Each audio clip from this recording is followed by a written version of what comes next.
Hello, good morning everyone. So today we are from kelompok 8 and I'll be talking about one of the most fundamental concepts in international law, jurisdiction.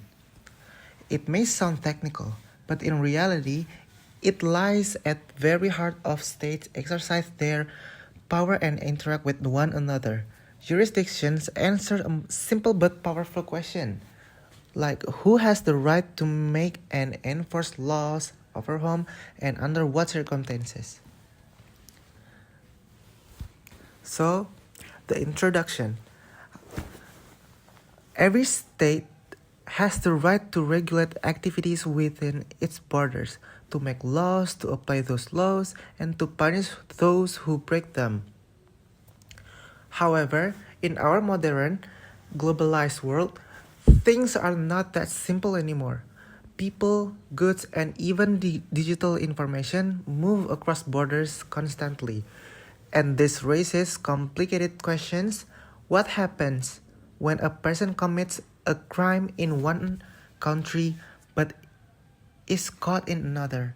Or when a cyber attack is launched from one country but target system in another, or when a multinational company breaks environmental laws in a foreign state.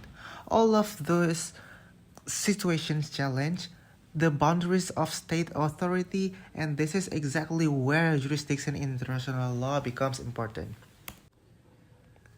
So, in legal terms, jurisdiction refers to a state's power to prescribe, adjudicate, and enforce its laws. According to Malcolm and Shaw, it is the authority of a state under international law to affect persons, property, and circumstances. Meanwhile, Ian broadly describes jurisdiction as a reflection of state sovereignty, but one that must operate within the limits of international law. This means that while every state is free to govern itself, it must not violate the sovereignty of others. This idea clearly reflected in Article 2, Paragraph 1 of the United Nations Charter, which states that all members are equal in sovereignty, so jurisdiction is both a right and responsibility. Next is principles of jurisdiction. International law recognizes several key principles that determine when a state may exercise jurisdiction. Let's go through them briefly. The first one is the territorial principle. This is the most basic principle. A state has full authority over all acts, people, and property within its own territory. For example, if a crime is committed in Jakarta, Indonesian law applies, even if the person involved is a foreigner. The second one is the nationality principle.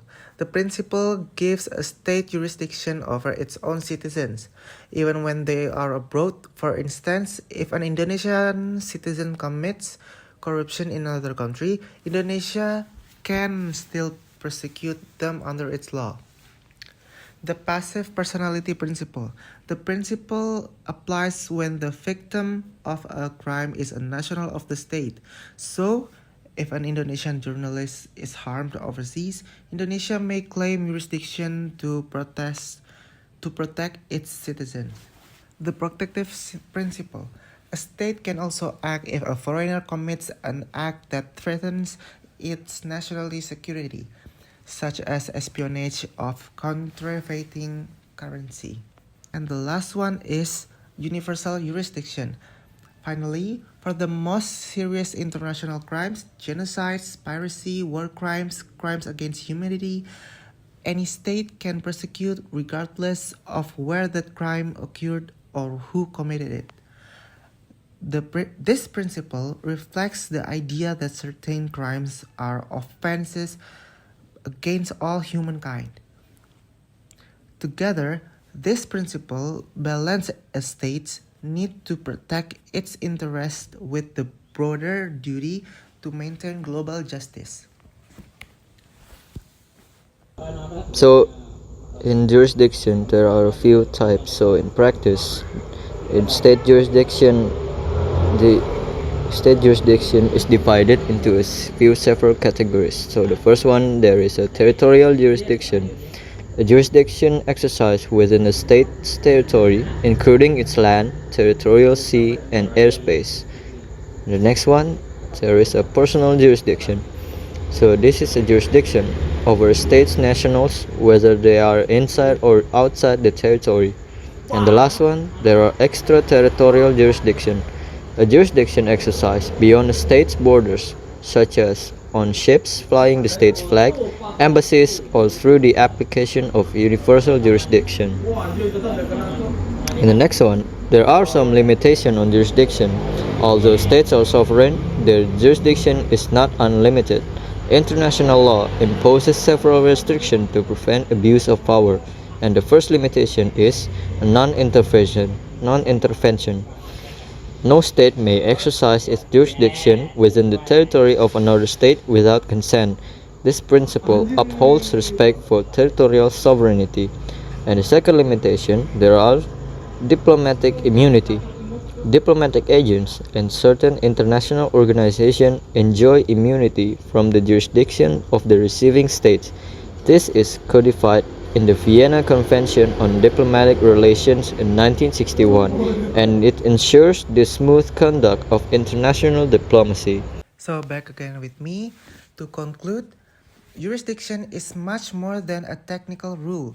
It is the living expression of a state's sovereignty and responsibility.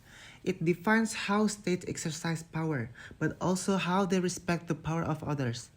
In today's interconnected world, jurisdiction must be understood not only as a matter of authority, but also as a matter of cooperation and justice. A truly lawful international order depends on states using the jurisdiction wisely, respecting boundaries, upholding justice, and protecting human dignity. So that's all from our team. Thank you very much and see you again.